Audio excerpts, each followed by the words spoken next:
आदाब आज हैं दोस्तों। मैं उम्मीद करता हूँ कि आप सब खैर खैरियत से होंगे और खुश होंगे। दोस्तों, आज हमारी फाइनेंशियल एजुकेशन कोर्स की एपिसोड 24 है, जिसमें हम एक बहुत ही शानदार किताब थिंक एंड ग्रो रिच का मुतालिया कर रहे हैं। हम इसके 6 चैप्टर्स पढ़ चुके हैं। आज हम चैप्टर 7 शुरू करेंगे। चैप्टर 7 है जी, डिसीजन, फैसला लेने की ताकत। इसमें वो कहता है कि मैंने बहुत ही केयरफुली एनालिसिस किया है thousands of men and women who had experienced failure। कहता है जो लोग मैंने ऐसे ज़्यादा लोग देखे हैं, उनका मैंने तज्जिया किया है। जो लोग हज़ारों ऐसे मर्द होते हैं जो लोग ज़िंदगी में नाकाम हुए हैं।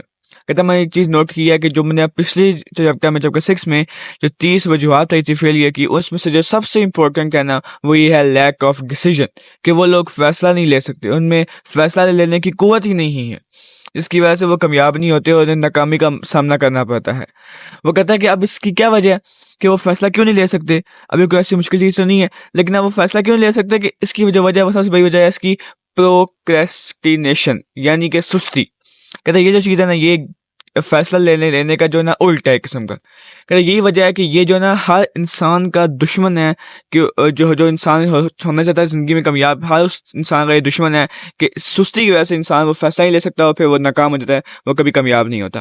वो कहता है मैंने बहुत सारे ऐसे सैकड़ों लोगों का एनालिसिस किया है, जो लोग बहुत कामयाब हैं, जिन्होंने बहुत ज़्यादा पैसे कमाए हैं, और मैंने ये एक फैक्ट डिस्क्लोज किया है। ठीक है, जो मैं एक चीज़ नोट की है वो ये थी कि उन सब लोगों में जो अमीर थे, जो ज़िंदगी में कामयाब थे, जिन्होंने पैसा कमाया था, जिन्होंने अपना जो मकसद था वो हासिल किया था, उन सब में एक चीज़ कॉमन थी कि वो फैसला बहुत ध्यान से टाइम लेकर थे करते। लेकिन जब वो एक दफ़ा फैसला कर लेते थे, फिर वो उसको चेंज बहुत स्लोली करते थे। अगर कभी चेंज करने की ज़रूरत पड़ जाती थी तो उसको बहुत स्लोली चेंज करते थे। कहता है लेकिन उसके बरक्स वो लोग जिनके पास पैसा नहीं था, जो नाकाम हुए ज़िंदगी में, उनमें मैंने आदत नोट की कि वो जो थे ना, वो फैसला तो बहुत स्लोली थे लेते, यानी कि बहुत ज़्यादा देर लगाते थे फैसला लेने में, बहुत सोचते थे, सब कुछ करते थे। लेकिन जब फैसले को चेंज करने की बारी आती थी तो वो बहुत तेज़ी दिखाते थे। जबकि जो अमीर लोग होते थे, जो मैंने देखे जो कामयाब हुए हैं, वो फैसला करने में जो है ना वो तेज़ी करते थे, उसको चेंज करने में स्लो होते थे। क्योंकि अगर फैसले को चेंज करना पड़ जाए तो उसको वो स्लोली चेंज करते थे। कहता है यही वजह कि जो हेनरी फोर्ड था, उसमें उसकी में भी एक बहुत सारी आउटस्टैंडिंग क्वालिटी थी, लेकिन जो उसकी ये क्वालिटी थी ना कि वो जो फैसला लेने की क्वालिटी थी, कि वो जो था ना, वो बहुत एक जल्द था ले लेता फैसला, लेकिन फिर उसको चेंज बहुत स्लोली करता था, जिसकी वजह से वो जो मेरा मिस्टर फोर्ड ये बड़ा मशहूर था कि ये बहुत एक जिद्दी इंसान है। उसकी वजह ये थी कि वो फैसला बहुत जल्द था ले लेता, लेकिन अगर उसको चेंज करना पड़ जाता था तो वो बहुत स्लोली स्लोली करता था उसको। कहता है the majority of people who fail to accumulate money sufficient for their needs are in general. कहता है बहुत सारे लोग जो अपनी ज़िंदगी में पैसा हासिल करने में नाकाम हो जाते हैं, या जो अपने मकासद हासिल करने में नाकाम हो जाते हैं, वो हैं जो दूसरों की जो ओपिनियंस होती हैं, जो दूसरों की एडवाइसेस होती हैं, उनसे वो बड़ा इन्फ्लुएंस हो जाते हैं ईजिली। दे परमिट कहता है वो जो अखबारात होती हैं, जो जो नेबर्स होते हैं, जो मुख्तलिफ लोग होते हैं हमारे इर्द गिर्द, उनको बड़ा सीरियस ले लेते हैं। ठीक है, और ओपिनियन, वो कहता है opinion are the cheapest commodities on earth. Everyone has a flock of opinion. यानी वो कहना चाह रहा है कि यहाँ पे आपको जो मिलेगा वो आपको अपने से अपनी में सारी दरायब उठाएंगे। यानी माया माया मशहूर है ना कि जितने मुंह उतनी बातें। तो वो ये कहना चाह रहा है कि आप बजाय दूसरों को सुनने के, अगर if you are too easily influenced by opinions of other, you will have no desire of your own. कहता है अगर आप सिर्फ दूसरों की बात सुनते हैं, अगर आप दूसरों की ओपिनियन से इन्फ्लुएंस होते हैं, तो इसका मतलब आपकी अपनी ख्वाहिश नहीं है। क्योंकि अगर आपकी अपनी ख्वाहिश है तो फिर आप खुद सोचें ना, क्योंकि आपको पता है कि आप क्या ऐसी ख्वाहिश है, आप उसको कैसे कर सकते हैं। दूसरे से उसको हाल ना पूछें, क्योंकि उसकी ख्वाहिश ही नहीं है। वो तो ऐसे लोग आपको राय देंगे या आपका मजाक उड़ाएंगे। फिर वही कहता है close friends and relatives while not meaning to do so. कहता है जो हमारे आपको बहुत अजीज अकारीब होते हैं, क्लोज फ्रेंड्स होते हैं, रिलेटिव्स होते हैं, रिश्तेदार होते हैं, ये सब क्या करते हैं कि ये बहुत ज़्यादा हर मामले में ना अपनी राय देंगे या हम पे तंज और मजाक करेंगे जब आप कोई काम शुरू करेंगे। कहते हैं यही वजह कि आज ऐसे हज़ारों मर्द होते हैं जो इन्फीरियरिटी कम्प्लेक्स का शिकार हैं, क्योंकि उनको किसी जाहिल बंदे ने उनका जो कॉन्फिडेंस था सारा वो डिस्ट्रॉय कर दिया था अपने ओपिनियंस की वजह से, अपने तंज और मजाक की वजह से। वो कहता है कि आपका अपना दिमाग है, you have a brain and a mind of your own. कहता है अगर अपना दिमाग है, उसको इस्तेमाल करें, use them and reach your own decisions. उसको इस्तेमाल करें और फिर अपने फैसले खुद लें। ठीक है, बजाय ये कि आप किसी दूसरों के अखबारात के या फिर चाहे आपके अजीज़ क़रीब है उनकी ओपिनियंस लेने से अच्छा, या फिर उनके तंज़ मज़ाक से आप ये ऐसा ना हो कि आप जो है हिम्मत हार जाएं। उससे अच्छा ये है कि आप अपना खुद दिमाग यूज़ करें, आपकी अपनी ख्वाहिश है, अपने खुद दिमाग यूज़ करें और फैसला लें। इसके बाद आता है जी चैप्टर 8, जिसमें है जी परसिस्टेंस, मुस्तकिल मिजाजी, खुद में यकीन पैदा करने के लिए मुसलसल कोशिश। इसमें वो कहता है परसिस्टेंस जो है ना एक एसेंशियल फैक्टर है in the procedure of transformating desire into monetary equivalent. तो इसका मतलब है, वो कहता है कि अगर आप अपनी ख्वाहिश जितनी आप चाहते हैं पैसा हासिल करना, उस ख्वाहिश को अगर मादी उतने ही पैसों में बदलना चाहते हैं उसके, ठीक है, तो आपको चाहिए होगी एक चीज जिसे कहते हैं परसिस्टेंस, मुस्तकिल मिजाजी। इसके लिए बहुत अहम है। अगर आप उतने ही मादी उतना ही जो है ना दौलत चाहते हैं जितनी आप ख्वाहिश रखते हैं ना, उसके इक्वलेंट आप दौलत चाहते हैं, तो आपके लिए सबसे जो जरूरी चीज़ है वो है मुस्तकिल मिजाजी। और मुस्तकिल मिजाजी की बेस क्या है? The basis of the persistence is power of will, कुव्वत इरादी। फिर वो कहता है कि जो विल पावर है ना, ख्वाहिश और प्लस कुव्वत इरादी, अभी दोनों मिल जाते हैं तो इनका एक बहुत ही इररेसिस्टिबल पेयर बन जाता है। यानी कि अगर आप देखें कि जो लोग दुनिया में कामयाब हुए हैं, उनके पास एक ख्वाहिश भी थी हासिल करने की वो चीज़, और फिर उनका कुव्वत इरादी भी था जिसकी वजह से वो लोग कामयाब हुए हैं। कहता है मैं आपको कहूंगा, I ask you to evaluate yourself on this point because lack of persistence is one of the major cause of failure. Moreover, experience with thousands of people has proved that lack of persistence is a weakness common to majority of them। कहता है मैं देखा है कि जो lack of ये जो है ना कि परसिस्टेंस, मुस्तकिल मिजाजी का फुकदान जो है, ये मुस्तकिल मिजाजी जो है ना, ये मैं देखा है कि बहुत सारे लोगों में इसकी कमी है आज के दौर में। कहता है एक इज वीकनेस, कहता है ये एक ऐसी चीज नहीं जो आप इसको ओवरकम नहीं कर सकते। कहता है एक ऐसी वीकनेस है जिसको आप ओवरकम कर सकती हैं, लेकिन अब आपको कब आसानी होगी इसको ओवरकम करने में? जब आपको पता होगा कि जो आप चीज हासिल करना चाहती हैं उसकी जो ख्वाहिश है वो कितनी है। What is the intensity of the one's desire. जितनी आपके अंदर उस चीज को हासिल करने की ख्वाहिश होगी ना, उतनी आप मुस्तकिल मिजाज होंगे, उतनी अगर आप इसकी जिसकी कमी है तो उतनी जल्दी आप इसको ओवरकम कर लेंगे। The starting point of all achievement is desire, एक ख्वाहिश। Keep this constantly in mind. Weak desire bring weak result, just as small amount of fire makes a small amount of heat। अगर आपको लगता है कि आपके अंदर persistence की कमी है, आपके अंदर मुस्तकिल मिजाजी का फुकदान है, तो ये जो वीकनेस है इसको ठीक किया जा सकता है by building a stronger fire under your desires। यानी कि आप अपनी ख्वाहिश को बढ़ाकर, जो आपकी ख्वाहिश की इंटेंसिटी है, अगर बहुत पसीने करें उस चीज़ को हासिल करने के लिए, तो उसको अपना जज्बा, अपनी जो इंटेंसिटी है उसको बढ़ाएं।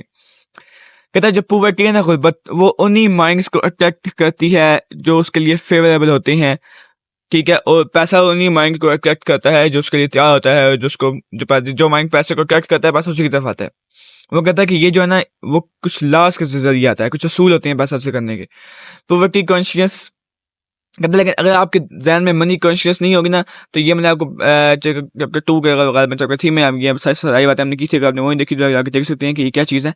कहता है अगर आपके जहन में मनी कॉन्शियस नहीं होगी ना, तो आपका जहन खुद ही पॉवर्टी की तरफ चला जाएगा, ठीक है।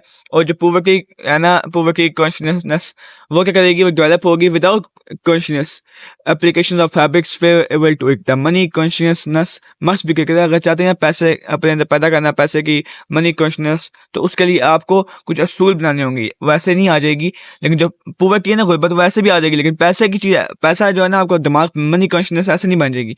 उसके लिए आपको अपने दिमाग को ट्रेन करना होगा, आपको कुछ लॉज है, कुछ असूल है जिन पर चलना होगा, जिसकी वजह से फिर आपका माइंड उसके मुताबिक हो जाएगा। इस चीज को कहता है एक मुश्किल चीज नहीं है, आप उसको ट्रेन कर सकती हैं। फिर वो कहता है कि जो परसिस्टेंस है ना, मुस्तकिल मिजाजी, ये is a state of mind. तो कहता है इसको पैदा किया जा सकता है, ठीक है, like all state of mind, तमाम स्टेट ऑफ माइंड की तरह परसिस्टेंस जो है ना, इसकी भी कुछ वजूहात होती हैं। अब इसके क्या फैक्टर्स हैं, किस ना इसकी क्या एक फैक्टर्स ऑफ परसिस्टेंस के हैं, जो 8 वजूहात है ना मुस्तकिल मिजाजी की, उनमें वो बयान करता है कि सबसे पहले ये है कि व्हाट यू वांट, इस पर डिपेंड करती है मुस्तकिल मिजाजी इन 8 फैक्टर्स पे। उसमें से पहला क्या है कि what you want, definiteness of purpose, कि आप क्या चाहते हैं। नंबर 2 डिजायर, आपके अंदर कितनी उसकी ख्वाहिश है उस चीज को हासिल करने की। नंबर 3 सेल्फ रिलायंस, खुद पर एतमाद कितना है आपको। नंबर 4 डेफिनेटनेस ऑफ प्लान्स, यानी आपके जो मंसूबे हैं वो कितने हतमी हैं, कितने अच्छे हैं। नंबर 5 एक्यूरेट नॉलेज, दुरुस्त इल्म। नंबर 6 कॉपरेशन, बाहमी तावन। नंबर 7 विल पावर, कुव्वत इरादी। और नंबर 8 आदात। कहता है जब परसिस्टेंस है ना is a direct result of habit, the mind absorbs and become a part of daily experience upon which it feeds. कहता है परसिस्टेंस का ताल्लुक डायरेक्ट इसका ताल्लुक जो है ना हैबिट से है। कहता है क्यों? कहता है आप मुस्तकिल तब ही होंगे जब आप एक काम रोज करेंगे ना, तो फिर आपकी आदत बन जाएगी, फिर उससे आप मुस्तकिल मिजाज हो जाएंगे। तो इसलिए आप में अगर आप आदत बना सकते हैं ना, अगर आप अच्छी सी आदत बना सकते हैं, नई नई आदत, तभी जाकर आप मुस्तकिल मिजाज हो सकते हैं। क्योंकि मुस्तकिल मिजाजी का मतलब ये है कि अगर आप रोज एक काम करेंगे तो आपकी आदत बन जाएगी, और वो जो आदत अगर आप रोज करेंगे तो उसका मतलब है कि मुस्तकिल मिजाज हैं आप।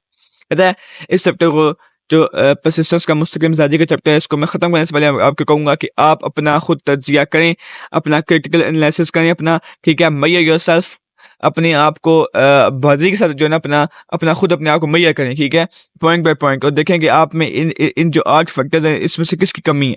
अगर किसी की अगर जब आप ये करेंगे ना, एनालिसिस करेंगे आप जब ये, तो आप पे बहुत सारे नए राज खुलेंगे और आप अपने ऊपर ग्रिप आपकी स्ट्रांग होगी। कहता है इसके बाद मैं वो आपको 16 वजूहात बता दूं, द 16 सिम्टम्स जो आपको बताएंगी कि आप में जो लैक ऑफ परसिस्टेंस है, यानी कि आप में जो मुस्तकिल मिजाजी का फुकदान है, वो कौन सी 16 सिम्टम्स हैं। वो कुछ चाहिए कि number 1 failure to recognise to clearly and to clear define exactly what want, यानी आपको पता नहीं है कि आप क्या हासिल करना चाहते हैं, व्हाट यू वांट। नंबर 2 आप में सुस्ती है। Number 3 lack of interest in acquiring specialised knowledge, अगर आप वो मखसूस इल्म जो आपकी मदद कर सकता है आपके मिशन में, आपके मकसद को हासिल करने में, अगर आप उसको हासिल करने में आप इतने इंटरेस्टेड नहीं है। नंबर 4 फैसला ना करना।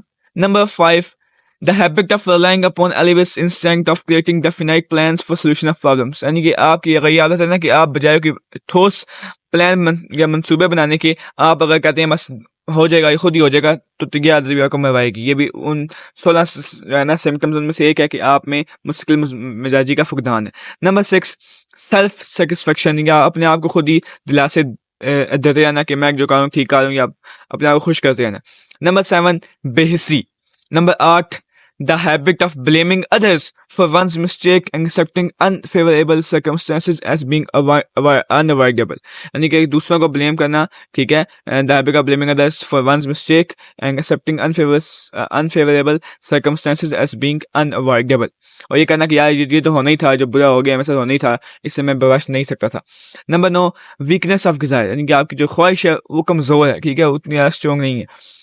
Number 10 willingness even eagerness to quit at the first sign of defeat, अगर आपकी उसमें ख्वाहिश नहीं है, इसका वही एक से वही बात है। नंबर 10 पढ़ गई है कि आप अगर आपको पहली शिकस्त होती है, पहली हार होती है, तो आप उसमें क्विट कर जाती हैं। Number 11 lack of organised plans, आपने अपने प्लान्स को, मंसूबों को सही लिखा नहीं हुआ। Number 12 habit of neglecting to move on ideas और to grasp opportunity when it present itself, number 12 की वजह यह है कि आप में आदत है कि आप जो है ना नए नए आइडियाज पे मूव नहीं करते, उनको जो है ना निगलेक्ट करते हैं, इग्नोर करते हैं, और अगर आपके सामने कोई अपॉर्चुनिटी होगी भी तो तब भी आप उसको हासिल नहीं करेंगे, कोशिश नहीं करेंगे उसको हासिल करने की। नंबर 13 कोशिश के बजाय ख्वाहिश करना, wishing instead of willing. Number 14 the habit of compromising with poverty instead of aiming at riches, यानी अपने आप को बस इस पे खुश रख लेना, यार बस ठीक है मैं जहाँ पे हूँ, मैं गरीब हूँ तो यहीं पे ठीक हूँ।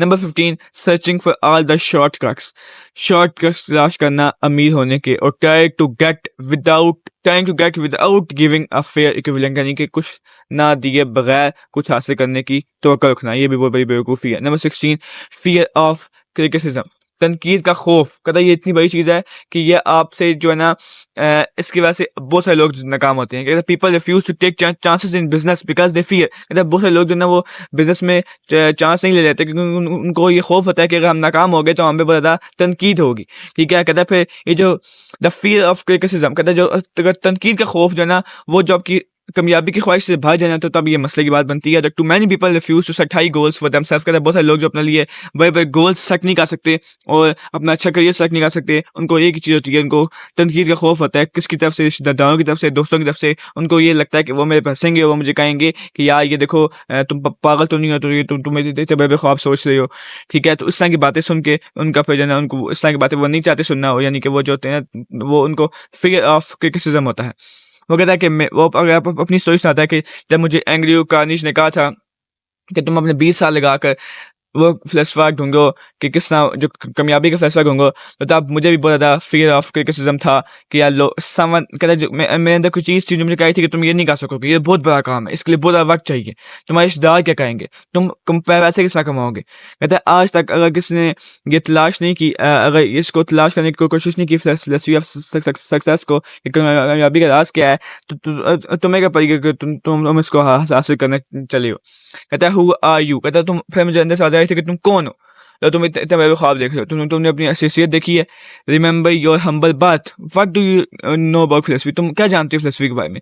पीपल लोग तुम्हारे बारे में क्या सोचेंगे कि तुम पागल हो। कहता है अगर तुम्हें लगता है कि तुम कर लोगे तो क्या तुमसे पहले जो लोग आए उन्होंने ये काम क्यों नहीं किया। कहता है इस तरह के बहुत सारे सवाल मेरे जहन में आ रहे थे, तो मुझे ऐसा लगा था कि पूरी कायनात मिलके जो ना पूरी कायनात की ताकतें मिलके मुझे उस काम से रोकना चाह रही हैं जो मैं करने चाह रहा हूँ। कहता है यही वो मौका होता है जब आपको अपने आप पे कंट्रोल करना होता है। लोग भी आपको बातें करेंगे, आपको अपना अंदर से भी आपको ये बातें आएंगी, लेकिन आपने अपने आप को कंट्रोल करना है और किसी को बर्दाश्त करेंगे। तो ये बहुत इंपॉर्टेंट चीज़ है जिसके अगर आप उसको ओवरकम कर लेंगे तो आप बाकी कामयाब हो सकते हैं।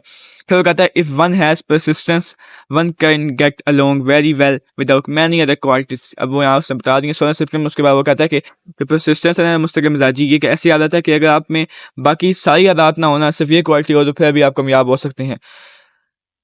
Though these come through the application of persistence, the starting point is definiteness of purpose। कहता है ये सब चीज़ें जो ना, ये सब चीज़ें जो कामयाबी, ये चीज़ें जो आप मकासद हैं जो आप हासिल करना चाहते हैं, तो वो आएंगे persistence से, मुस्तकिल मिजाजी से। और इसका जो स्टार्टिंग पॉइंट है वो है definiteness of purpose। आपको पता हो कि आप क्या हासिल करना चाहते हैं और जो उसकी आपके अंदर जो है ना इंटेंसिटी वो बहुत हाई होनी चाहिए, तभी जाके आपके अंदर मुस्तकिल मिजाजी आएगी जो कामयाबी की ज़मानत है।